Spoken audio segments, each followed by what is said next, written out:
नीतीश कुमार के मन में अभी भी 100% अपना बॉडी लेकर खाली आया है, आत्मा नहीं लेकर आया। एक बात आपके दिमाग में आया कि ये सब कुछ होने के बाद भी भारतीय जनता पार्टी नीतीश कुमार को क्यों लेकर के आए? आप चिराग पासवान को लेकर के आए जी।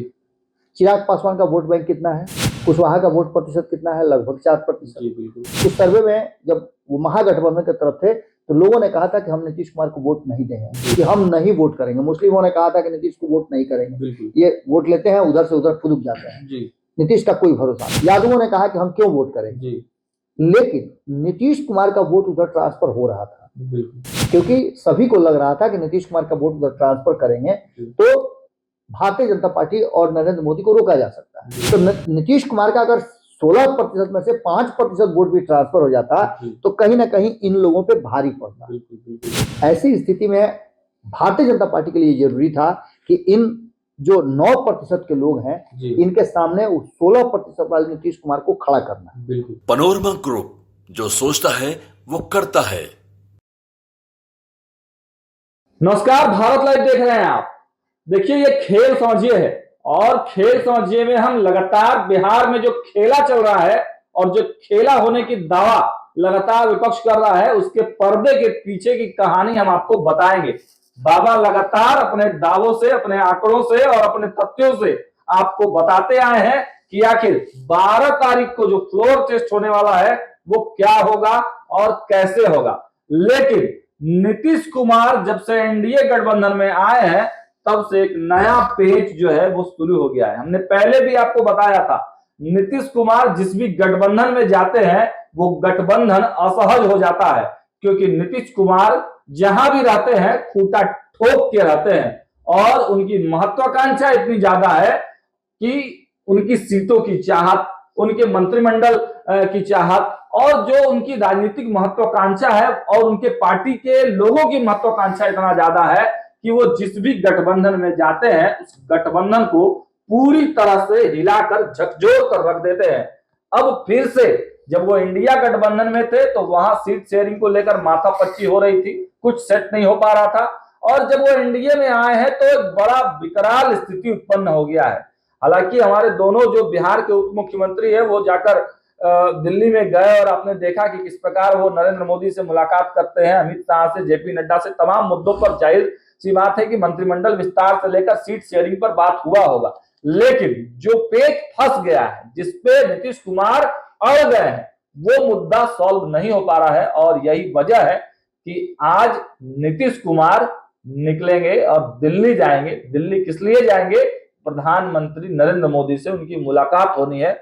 माना यही जा रहा है कि सीट शेयरिंग एक बड़ा मुद्दा है, मंत्रिमंडल तो शायद जो है उसका बात पहले भी हो गया होगा, लेकिन सीट शेयरिंग एक बड़ा मुद्दा है, उसको लेकर ही नीतीश कुमार और नरेंद्र मोदी के बीच बातचीत होगी। सीधे हम बाबा के पास चलते हैं और समझते हैं कि आखिर नीतीश के एनडीए में आने से बदल गया कौन सा खेल और सीट शेयरिंग वाले फॉर्मूले पर बीजेपी पास या फेल। बाबा देखिए, आपने जितनी भी बातें बताई हैं जी बाबा, अतीत के पन्नों से उठा उठा करके हमने वो सारी खबरें रखी है। बिल्कुल।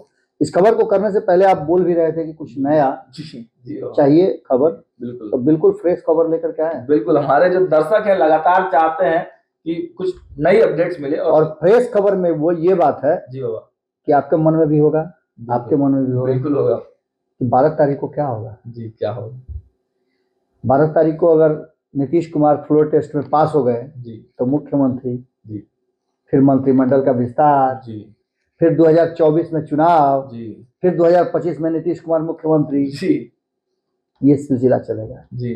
क्या आपको लगता है कि भारतीय जनता पार्टी, जिसने 2020 में ही ये बात कह दी थी जी बाबा, कि अब वो अपना मुख्यमंत्री देकर के चुनाव लड़ेगी, बिल्कुल, तो क्या वो समझौता करेगी?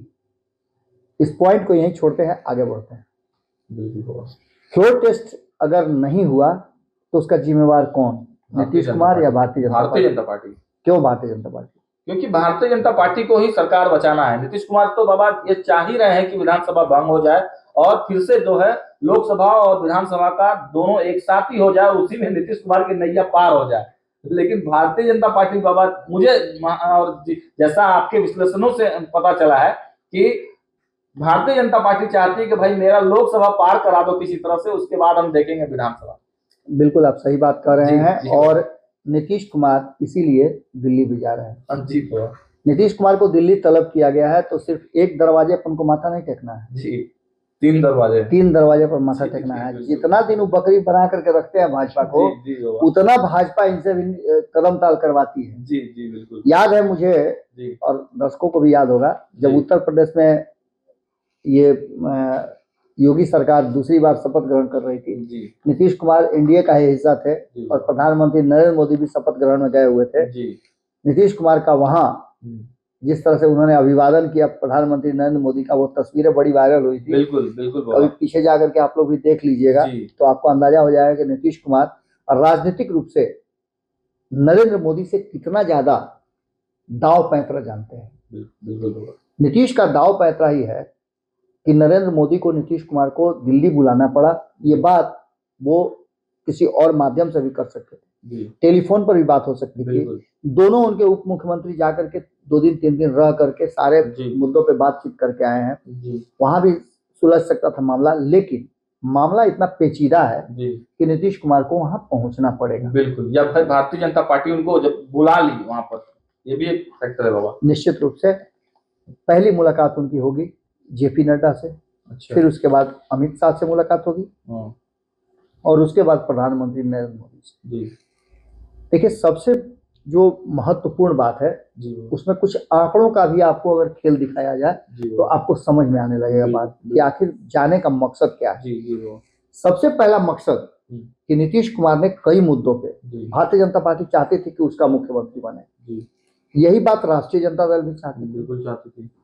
लेकिन नीतीश कुमार ने दोनों में से किसी को भी मुख्यमंत्री की कुर्सी नहीं दी। बिल्कुल नहीं दी। पहला यहाँ पर आकर के फुल स्टॉप लगा। जी, दूसरा, भारतीय जनता पार्टी भी चाहती थी और राष्ट्रीय जनता दल भी चाहती थी कि प्रशासनिक विभाग, जी, गृह के सहित अन्य जो विभाग हैं जिससे प्रशासन हैंडल होता है, जी, एडमिनिस्ट्रेशन चलाया जाता है, वो उनके खेमे में जाए। जी बाबा। लेकिन दोनों में से किसी को नीतीश कुमार ने नहीं दिया। नहीं दिया, बिल्कुल। एक यहाँ मुद्दा है। इसका मतलब कि नीतीश कुमार के मन में अभी भी 100% अपना बॉडी लेकर खा लिया है, आत्मा नहीं लेकर आया है। जी, जी, बाबा। आत्मा अलगे है, जी, उसको रख दिए हैं, वो कुर्सियां जो है ना उसी पर रख दी हैं। जी, अब इसके आगे आप अगर सोचते हैं तो एक बात आपके दिमाग में आया कि ये सब कुछ होने के बाद भी भारतीय जनता पार्टी नीतीश कुमार को क्यों लेकर गए। बिल्कुल बाबा।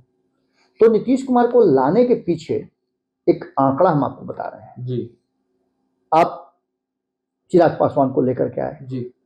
चिराग पासवान का वोट बैंक कितना है? 4, 4.5, 5%। 5% के आसपास। क्या 5% में 5% वो लेके आएंगे? निश्चित रूप से नहीं लेकर के आएंगे। उसमें से आप मान के चलिए कि 60%, 70% वोट उनको मिलेगा। इस 60-70% वोट को भी हम गौन कर देते हैं, हम मान लेते हैं कि 4% वोट लेकर के वो आ गए। फिर आप लेकर के आए हैं कुशवाहा को। कुशवाहा का वोट प्रतिशत कितना है? लगभग 4%। बिल्कुल।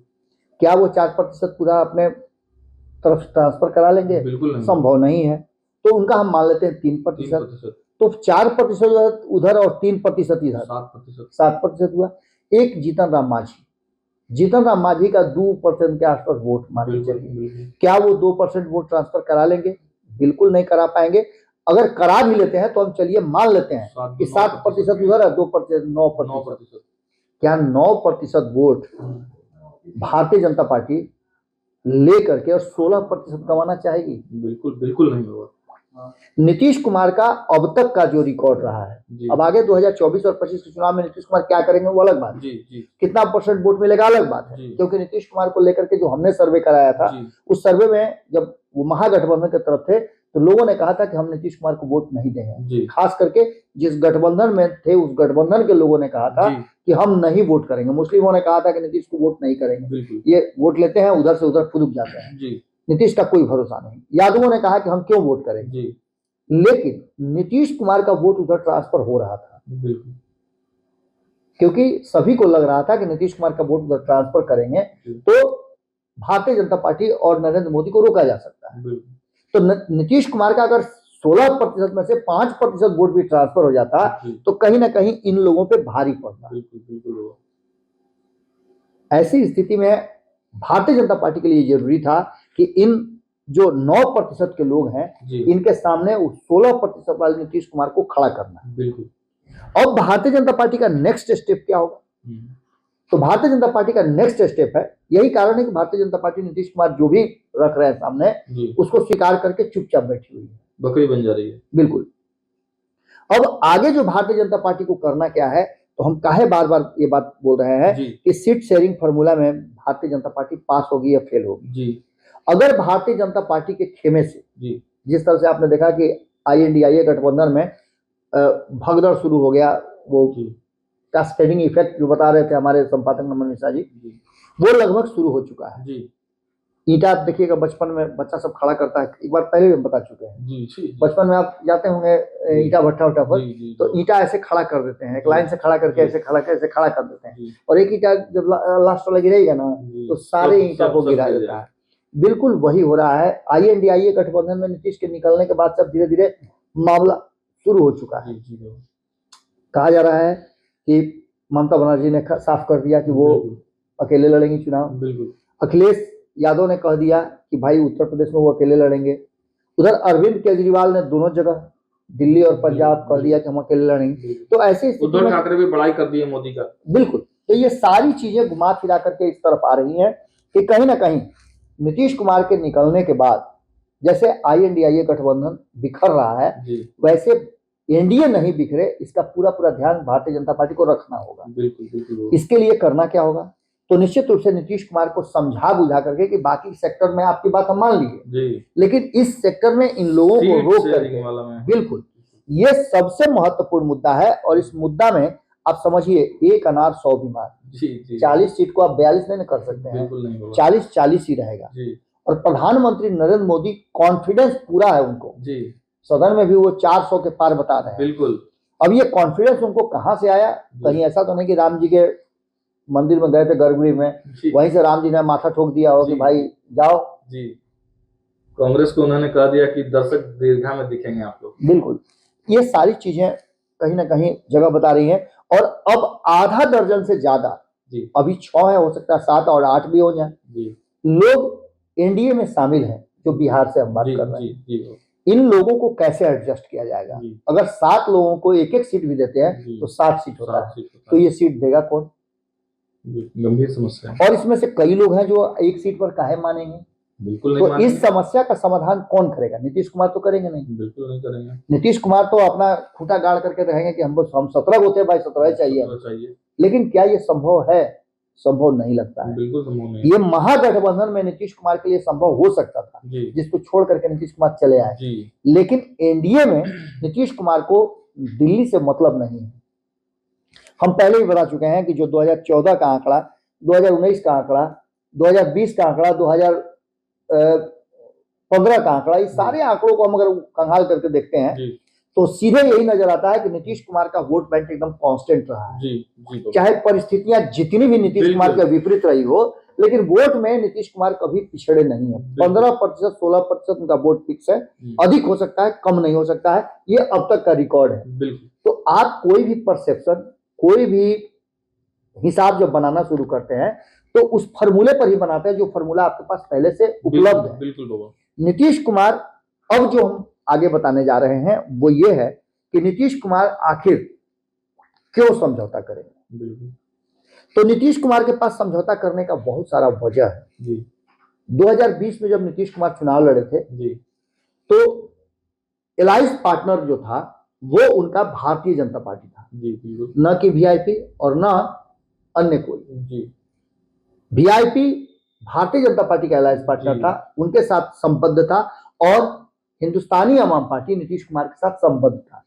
दोनों ने अपनी अपनी सीटों में से जो 120 और 121 पे चुनाव, 122 और 121 पर चुनाव लड़े थे, उसमें अपनी अपने हिस्से से लोगों को सीटें दी गई थी। यानी कि 2020 के चुनाव को अगर ध्यान से देखें तो नीतीश कुमार को अपनी सीटों में से देना पड़ा था हिंदुस्तानी अवाम पार्टी को। उसके अलावे ये सीटें आखिर क्यों मिली थी? इसलिए कि चिराग पासवान उस खेमे के से बाहर थे, इसलिए मिली थी। उपेंद्र कुशवाहा उस खेमे से बाहर थे, इसलिए मिली थी। लेकिन अब ये सब लोग उसी खेमे का हिस्सा है। बिल्कुल भारतीय जनता पार्टी चूंकि उसे केंद्र में सरकार बनाना है, बिल्कुल प्रधानमंत्री उसका होगा, तो उसका हैंड अपर जरूर होगा केंद्र में। बिहार में वो भले छोटा भाई बन के रह जाए, लेकिन जब केंद्र में जाएगा तो उसको बड़ा भाई बनना है, तो इसका मतलब उसको अधिक सीटों पे चुनाव लड़ना होगा। समझौता कहाँ करना पड़ेगा? नीतीश कुमार को करना पड़ेगा, और नीतीश कुमार के आने के कारण लोक जनशक्ति पार्टी को भी समझौता करना पड़ेगा। सबसे बड़ी बात कि जो अभी भी आंकड़े आ रहे हैं, जो नीतीश कुमार इस खेमे में आए हैं, तो सर्वे रिपोर्ट अभी भी बहुत बढ़िया नहीं बता रहे हैं। ऐसा नहीं है कि जब नरेंद्र मोदी ने कह दिया कि 40 में 40, नीतीश कुमार कह दिया कि अब क्या, अब तो हम लोग साथ में आएंगे 40 में 40, पिछला बार 39 था, इस बार 40 में 40। वक्त बदल गया है। किशनगंज में भी उम्मीदवार उतार दिए हैं MIM ने। बिल्कुल, माने वक्त बदल गया है, और वक्त ये बदला है कि आप चाहे जितना भी दावा कर लें, आप राम मंदिर की बात कर लें, आप किसी भी चीज की बात कर लें, जी बाबा, लेकिन जो वर्तमान परिस्थिति बनी है और नीतीश कुमार ने जिस तरह से आरजेडी का साथ छोड़ा है, तो ये मान के चलिए आप कि आरजेडी का वोट बैंक और ज्यादा इंटैक्ट हुआ। बिल्कुल सहानुभूति वोट जरूर मिलेगा, और इस इंटैक्ट वोट को आप तोड़ना चाहेंगे तो निश्चित रूप से आपको बड़ी मशक्कत करनी पड़ेगी, और संभव नहीं लग रहा है कि आप तोड़ लीजिएगा। तो ऐसी स्थिति में आपको एकजुट रहना पड़ेगा। जब सीट शेयरिंग का फॉर्मूला है, मैं हो सकता है कि बहुत अर्ली इस बात को बता रहा हूं, लेकिन मेरा जो कैलकुलेशन है, उस कैलकुलेशन के हिसाब से जो मुझे लग रहा है कि 17-17-6 का फॉर्मूला जो तय हुआ था 2019 में, जिसमें 3 दल थे, तीनों दल के बीच में यह तय हुआ था। हालांकि उस समय भी आपको आपत्ति दर्ज की गई थी। उस समय भी 2019 में भी जब नीतीश कुमार 2017 में गए थे तो आपत्ति दर्ज की गई थी कि नीतीश कुमार को नहीं लिया जाए। लेकिन अब रामविलास पासवान नहीं है, उनकी पार्टी भी 2 भाग में बट गई है। हो सकता है कि नीतीश कुमार ने उसी का बदला लिया हो। इससे पहले भी वो रामविलास पासवान के साथ इस तरह का कर चुके हैं, उनके बेटा के साथ कर चुके हैं। 2020 में उनको गठबंधन से बाहर करा दिया था। तो हो सकता है कि ये एक मामला यहाँ आकर के अटक जाए, और 17-17-6 का फॉर्मूला है, उसमें से भारतीय जनता पार्टी अपने 17 सीटों को अपने पास रखे, बाकी के 6 सीट जो उसके पास हैं, जो लोक जनशक्ति पार्टी वाला है, वो भी अपने तरफ जोड़ ले। यानी कि सब मिलाकर के कितनी सीटें होती हैं? 23 सीटें। अब इन 23 सीटों में से चिराग पासवान को कितनी सीट पर वो मना लेती है, क्योंकि चिराग पासवान को गुस्सा इस बात का है कि जब मेरी पार्टी टूट रही थी तो भाजपा ने उस पर हस्तक्षेप नहीं किया, बल्कि नीतीश कुमार का साथ दिया, और ऐसे नीतीश कुमार का साथ दिया जो गठबंधन तोड़ करके भाग गए। बिल्कुल बाबा। तो ऐसी स्थिति में चिराग पासवान का हक भी बनता है, और भारतीय जनता पार्टी अपने हिस्से से चिराग पासवान को सीट देने के लिए तैयार है। तो उस 23 सीटों में से 3 हो, 4 हो, 5 हो, 6 हो, अच्छा, जितने सीट पर उनको मना सकती है, चाहे एक ही सीट पर मना ले, ये अलग बात है। ये मैटर नीतीश कुमार से जुड़ा हुआ नहीं है। तो 23 सीटों में भारतीय जनता पार्टी और लोजपा, चिराग पासवान, ये इन दोनों को चुनाव लड़ना है। बाकी के बचते हैं जो 17 सीट, उस 17 सीटों पर ही असल खेल होने वाला है। मांझी, मैं यही बात बता रहा था, और यही वो बात है जो आने वाले, मैंने कहा भी ये थोड़ा अर्ली हो सकता है हमारा प्रेडिक्शन, या जो हमारी सोच है, हमारा अनुभव है, वो हो सकता है बहुत अर्ली हम करें, हम इस पर फेल भी हो सकते हैं। लेकिन जो हमारे पास चीजें नजर आ रही है, जो हमने बात किया है अलग अलग राजनीतिक दल के नेताओं से, हमें जो नजर आ रहा है उसके हिसाब से आपको पता है कि हमारी टीम लगातार पिछले 10-12 दिनों से टूर कर रही है, अलग अलग सीमांचल, मिथिलांचल, कोसी, इन क्षेत्रों में भ्रमण कर रही है, और वहां लोगों के मिजाज जान रही है। उस मिजाज और राजनीतिक दल के नेताओं, कार्यकर्ताओं से जो बातें आई है, उस फीडबैक के आधार पर हम आपको बता रहे हैं कि भारतीय जनता पार्टी का जो मूड है, बिहार की 40 से 40 सीटें जीतने का जो उसका समीकरण बना है, उस समीकरण में भारतीय जनता पार्टी कम से कम 20 सीट पर अपना चुनाव लड़ सकती है। 19 हो सकता है, 21 हो सकता है, लेकिन 17 नहीं हो सकता है। अच्छा, ये कंफर्म है। बहुत बड़ी बात बाबा ने बताई। अब ये 17 सीटें जो नीतीश कुमार के पास थी, जिसमें से 16 वो जीत चुके थे, अब इसको आप डिवाइड अगर करना शुरू करें तो आपको सीधे नजर आएगा कि फिर उपेंद्र कुशवाहा अगर एनडीए में है तो उनको कहां से सीट मिलेगी। बिल्कुल 17 में से मिलेगा। उस 17 सीट में से 3 सीट आप उपेंद्र कुशवाहा के लिए रख लीजिए। 3 सीट, बिल्कुल। और ये तीनों सीट कहां से होगा ये भी आप जानते हैं। इन 6 सीटों की अगर बात करते हैं तो 6 सीटों में जो एलजेपी की थी, वो तो कंफर्म है कि एलजेपी के लोगों को चाहिए, जी क्योंकि वो दलितों की पार्टी है जी और वो चाहेंगे कि हमको दलित सीट मिले। बिल्कुल एक सीट जो है वो जीतन राम मांझी को हर हाल में देना है। बिल्कुल। वो सीटें कहां से दी जाएंगी? निश्चित रूप से नीतीश कुमार के कोटे से दी जाएगी, बिल्कुल। क्योंकि उन्होंने उंगली भी रखा है जी। तो नीतीश कुमार वाली जी, सीट पर ही जी, रखा जी, है। जी, जी, तो बाबा। 3-1-4 सीट तो ऐसे ही घट गया। बिल्कुल बाबा। बाकी आप बताइए कि जब पशुपति कुमार पारस की पार्टी टूटी जी थी जी तो नीतीश कुमार क्या कर रहे थे? नीतीश कुमार उनकी पार्टी का जश्न मना रहे थे टूटने का। जी जी जी तो कहीं ना कहीं उनको भी उनके माथा पर थोप दिया जाएगा, जी। भारतीय जनता पार्टी थोप देगी। और ऐसी स्थिति में संभावित लगता है कि 1 या 2 सीटों पर उनको भी मनाना पड़ेगा। अच्छा। अगर एक सीट पे मान गए तो आप मान के चलिए कि एक और शख्स नजर आ रहे हैं, मुकेश सहनी। जी उनको एक सीट देकर के मनाने की कोशिश की जाएगी और बाकी के अलग अलग राज्यों में उनको सीट दिया जाएगा। जी अब आप कहिए कि नीतीश कुमार 12-13 सीट पर काहे लड़ेंगे? बिल्कुल। तो नीतीश कुमार को 17 नहीं, भारतीय जनता पार्टी नीतीश कुमार को 25 से 30 सीटों पर लड़ाने का प्लान बना रही है। अच्छा। लेकिन ये सीटें बिहार से बाहर होंगी, क्योंकि भारतीय जनता पार्टी चाहती है कि नीतीश कुमार भी अब राष्ट्रीय स्तर पर अपना पैर फैला भी रहे थे, कोशिश भी कर रहे थे। लेकिन जो ये सिस्टम है, मुझे जो समझ में आ रहा है, मेरी जो राजनीतिक समझ है और जितना मैं पढ़ पाया हूं इतने दिनों तक राजनीति, मुझे लगता है कि नीतीश कुमार की 17 सीटों में से 11 या 12 सीटें नीतीश कुमार को लड़नी होंगी और बाकी की शेष सीटें अपने लोगों को देना होगा।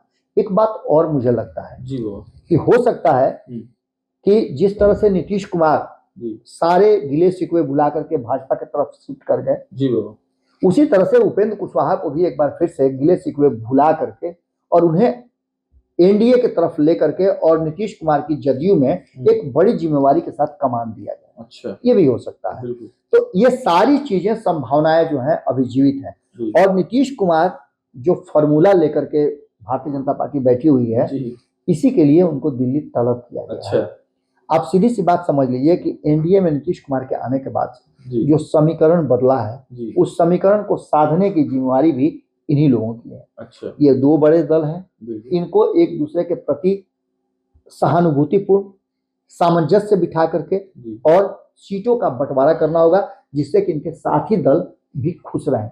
वरना ये अगर उस साइड जाते हैं, अगर एनडीए छोड़ते हैं, तो एक तो बट्टा लगेगा एनडीए पर कि अपनी कुनबे को संभाल नहीं पाए, और दूसरा माहौल खराब। आप नीतीश कुमार के 16% वोटों को लेकर के जहां 32% वोट है, वहां आप 9 और 10% वोट भेज रहे हैं। तो इसका मतलब क्या होता है कि लड़ाई, कॉन्टेस्ट बहुत कड़ा हो जाएगा बिहार में, और ऐसी स्थिति में आपका 40 सीट जीतने का जो ख्वाब है वो कहीं ना कहीं सपना ही रह जाएगा। 2019 रिपीट नहीं करने जा रहे हैं अगर ये समीकरण नहीं रहा तो। बाबा मेरे 2 सवाल। एक सवाल है कि क्या विद्यापति चंद्रवंशी भी लगातार जो है काम कर रहे हैं और माना यह भी जा रहा है कि वो एनडीए को सपोर्ट कर सकते हैं, तो क्या उनको भी सीटें देनी होगी? विद्यापति चंद्रवंशी, पृथ्वी माली, मेरा एक क्वेश्चन। मैंने बताया ना, विद्यापति चंद्रवंशी ने जिस तरह से अति पिछड़ा समाज को एकजुट करके अपनी ताकत दिखाई है, वो साफ लग रहा है कि वो एनडीए की तरफ से उनको हो सकता है कि जो चिराग पासवान वाली सीटें हैं वो भारतीय जनता पार्टी उसमें से एक सीट उनको भी दे दे। क्योंकि मैंने बताया ना कि 17 पे नहीं लड़ेगी, 19 पे और 21 पे, 20 पे लड़ सकती है। और अभी जो 23 सीटें हैं उस 17 से तो ऊपर ही लड़ेगी भारतीय जनता पार्टी। तो ऐसी स्थिति में विद्यापति चंद्रवंशी को भी उसमें एडजस्ट किया जा सकता है। आगे विधानसभा का चुनाव में भी बहुत कुछ संभावनाएं बन सकती हैं। एक जो अंतिम सवाल था, क्या बाबा नीतीश कुमार जब वहां से लौटेंगे तो ये सारी संभावनाओं पर विराम लग चुका होगा, सीट शेयरिंग हो चुका होगा? देखिए, नीतीश कुमार ने पूरी तरह से हथियार डाल दिया है। अच्छा, सीट शेयरिंग वाले मुद्दे पे बहुत सारे मुद्दे हैं जिस पर हथियार डाला है और सीट शेयरिंग का मुद्दा तो उनको भारतीय जनता पार्टी के हिसाब से ही तय करना होगा, ये भी क्लियर है। उनकी मनमानी नहीं चलने वाली है। यहाँ नहीं चलने वाली है, क्योंकि ये बात आप मान के चलिए कि नीतीश कुमार भी जितनी सीटों पे चुनाव लड़ रहे हैं वो उन सीटों पे जीतना चाहेंगे, हारने के लिए वो सीट नहीं लेंगे। और कुछ सीटें ऐसी हैं जो वो जीत रहे हैं, वो भी जानते हैं अगर भाजपा के साथ है तो उस सीट को उनको जीतने से कोई रोक नहीं सकता। सांसदों में भी कॉन्फिडेंस आ गया, कॉन्फिडेंस है। और अपने सांसदों के कहने पर भी करीब 1 दर्जन सांसदों के राय मशवरा के बाद ही वो शिफ्ट भी किए हैं, ये भी बात क्लियर है। जो सर्वे रिपोर्ट हमने दिया था उसका भी बहुत सारा उसमें असर है, क्योंकि हमने सर्वे रिपोर्ट में पहले ही बताया, हमने बता दिया था कि जो MY समीकरण का वोट है वो नीतीश की तरफ से नहीं हो रहा है। तो इन सारी संभावनाओं को लेकर के पहली बात तो ये, नीतीश कुमार ने जब अपनी पार्टी का कमान अपने हाथ में लिया, जब ललन सिंह को उन्होंने हटाया, तो उनकी पार्टी पूरी तरह से हिचकोले खा रही थी।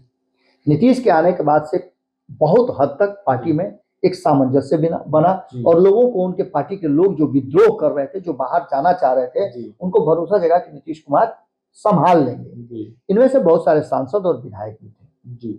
लेकिन इन सबके बावजूद आप रत्नेश सदा को याद कीजिएगा। रत्नेश सदा को लेकर के कौन सी बात चली थी? जब भीम संवाद हुआ था तो कहा गया था कि रत्नेश सदा को, एक ऑडियो वायरल हुआ था रत्नेश सदा को लेकर के, कि उन्होंने अपने लोगों को कहा कि उसके विरुद्ध पुतला जलाओ, ये करो, वो करो। खामियाजा लग रहा है इस बार। आज सिंपल सी बात आप समझिए कि रत्नेश सदा का सिर्फ मैंने नाम लिया है, एक मैंने उदाहरण दिया है, लेकिन ऐसे 1 दर्जन अभी भी जो विधायक हैं वो इस इंतजार में, मैं कई बार कह चुका हूं, 1 दर्जन से ज्यादा कई लोगों से हमारी बातचीत भी हुई, वो इस बात से दुखी हैं कि इतना सब कुछ होने के बाद नीतीश कुमार के इर्द गिर्द जो परिक्रमा करते हैं लोग, गणेश परिक्रमा करते हैं, उन्हीं को क्यों सम्मान मिलता है, उन्हीं को क्यों मंत्रिमंडल में शामिल किया जाता है, बाकी लोगों को क्यों? बाबा ये बातें जीतन राम मांझी की जो समधन है वो भी एक कर चुकी है। जी, तो ये सारी बातें मैं तो पहले भी कई बार रिपीट कर चुका हूं कि नीतीश कुमार का मंत्रिमंडल फिक्स रहता है, ये उसमें से एक को हटा सकते हैं। अब जैसे आप समझिए, संतोष सुमन हटे तो रत्नेश सदा की लॉटरी लगी। आप अशोक चौधरी को हटा नहीं सकते हैं, नहीं हटा सकते हैं। आप संजय झा को हटा नहीं सकते हैं, विजेंद्र यादव को आपने रख ही लिया है, विजय चौधरी को आपने रख लिया, श्रवण कुमार को आप रख ही लिए हैं। अब आप इधर लेसी सिंह को राजपूत है तो उनको देवे कीजिएगा, उधर शीला मंडल को आप देवे कीजिएगा, तो जो उनके पास हैं उसको तो दीजिएगा ही। अब हो सकता है कि संजय सिंह को बात चल रही है लोकसभा लड़ने की, तो शायद उनको मंत्रिमंडल ना दिया जाए। संजय झा की बात कर रहे हैं, संजय झा नहीं लड़ेंगे। संजय झा अगर महागठबंधन में रहते तो लड़ते। अच्छा, अब एनडीए में उनको लड़ने की कहाँ जरूरत है? अच्छा, अब तो सीधे मंत्री बन के उनको रहना है यहाँ। अच्छा, सामंजस्य बिठाते हैं ना, लोकसभा हार गए तो फिर सामंजस्य बिठाने वाला काम खत्म हो जाएगा। अशोक चौधरी भी लोकसभा लड़ने वाले थे, अब वो भी नहीं लड़ पाएंगे इसलिए कि चिराग पासवान का सीट है, वहीं से लड़ने वाले थे वो। कई लोगों का पत्ता साफ हो गया। हाँ, चुनाव लड़ने का। और ये आने के पीछे भी कारण यही है कि ये सब कुछ समीकरण बैठा करके लोग आए हैं कि हमको चुनाव नहीं लड़ना पड़े। लेकिन जिन लोगों को लड़ना है वो लोग कहीं ना कहीं नीतीश कुमार से आज भी विद्रोह कर रहे हैं, उनकी पार्टी में विद्रोही तेवर है और उनको संभालने का काम अब नीतीश कुमार से नहीं हो पा रहा है। अच्छा। नीतीश कुमार के करीबियों से नहीं हो पा रहा है। कहाँ कांग्रेस के लोगों को तोड़ने का जो कहा जा रहा था कि अशोक चौधरी पूरी तरह से एकदम मैंने उन लोगों को ले आएंगे, कहाँ अशोक चौधरी ले आए, सबको तो रिजर्व करके रख लिया गया। तो इन सारी बातों को लेकर के नीतीश कुमार समझ गए हैं कि उनकी पार्टी और उनका पद दोनों बचाने के लिए भारतीय जनता पार्टी के सामने सरेंडर, और नीतीश कुमार दिल्ली जा रहे हैं सरेंडर करने। चलिए, तो देखिए आज का खेल समझिए, मैं आपने समझ लिया कि नीतीश कुमार आखिर दिल्ली क्यों जा रहे हैं, पूरी तरह से सरेंडर। भले ही आपने देखा कि मंत्रिमंडल में भारतीय जनता पार्टी का नहीं चला, विस्तार में नहीं चला, विभागों में नहीं चला और तमाम जगह नीतीश कुमार जो चाह रहे थे वही हुआ, लेकिन सीट शेयरिंग जो मुद्दा है उसी सीट शेयरिंग के लिए नीतीश कुमार को इस गठबंधन में लाया गया है। और भारतीय जनता पार्टी कोई भी काम जो है वो अधूरा नहीं छोड़ती, कच्चा नहीं छोड़ती। नरेंद्र मोदी, अमित शाह और जेपी नड्डा की जो तिगड़ी है उसमें नीतीश कुमार जब जाएंगे तो सरेंडर होकर आएंगे। और देखिए, एक बड़ी बात बाबा ने आज आपको बता दी कि नीतीश कुमार को बिहार में जो सीट कही जा रही है वो कितना मिल सकता है, और केवल बिहार ही नहीं बल्कि बिहार के बाहर। आपको याद होगा खेल समझिए में बाबा ने पहले, बहुत पहले जब एनडीए गठबंधन में नीतीश कुमार नहीं आए थे तभी बता दिया था कि एनडीए में नीतीश कुमार आएंगे तो उनको क्या क्या मिल सकता है। ये बात आज से कई दिन पहले बाबा आप बता चुके थे और आज फिर से बाबा ने उस चीज को रिपीट कर दिया है। और वो दिन चूंकि आज आ गया है, नीतीश कुमार इसीलिए दिल्ली जा रहे हैं उन सभी बातों पर मंथन करने के लिए। और जब वहां से वो आएंगे, उनके चेहरे के हाव भाव और जो उनकी दैनिक दिनचर्या है उससे पूरे बिहार को और हम लोगों को भी पता चल जाएगा कि बिहार में सीट शेयरिंग हो चुका है। फिलहाल इस खबर में इतना ही। लगातार हम आपको अपडेट देते रहेंगे। कमेंट्स आपके बहुत अच्छे अच्छे आ रहे हैं, आशा है कि और भी कमेंट्स करें और कुछ सवाल आपके हों तो जरूर हमसे पूछें। फिलहाल इस खबर में इतना ही। देखते रहिए भारत लाइव। बहुत बहुत धन्यवाद। पनोरमा ग्रुप, जो सोचता है वो करता है। अगर ये वीडियो पसंद आई और वह बिहार के राजनीति और बिहारियत से सरोकार रखेनी तो सब्सक्राइब बटन दबा के चैनल के सब्सक्राइब कर ली। ओजे एगो घंटी बा, ओकरा बटन दबा देला से कुल सटीक और मारक खबर रुआ मुफ्त में मिल जाई। अगर रुआ पत्रकारिता के हमनी के नया प्रयोग में सहयोग कर चाहतानी तो ज्वाइन बटन दबा दी। पेटीएम नंबर नोट कर ली 9386816700। धन्यवाद।